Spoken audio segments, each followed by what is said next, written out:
ako je čovjek pod stresom, onda je kortizol taj koji će reći ok,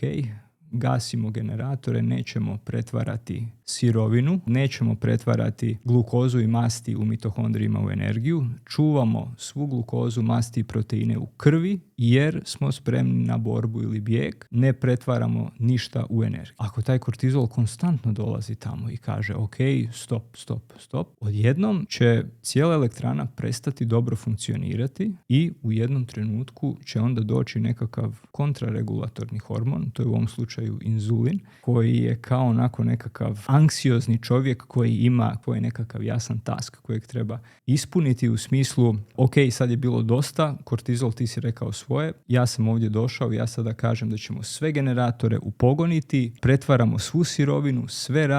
radi na 100%. Višak inzulina u našem organizmu radi upravo takvu stvar gdje zapravo gura naše elektrane na nekakav maksimum. Tu dolazi onda do nekakvih problema gdje hormoni štitnjače ne mogu održavati taj sustav koji tako radi u takvom neredu i očigledno je zapravo da moramo imati sklad zapravo svih ovih hormona ne bi li ta elektrana funkcionirala dobro.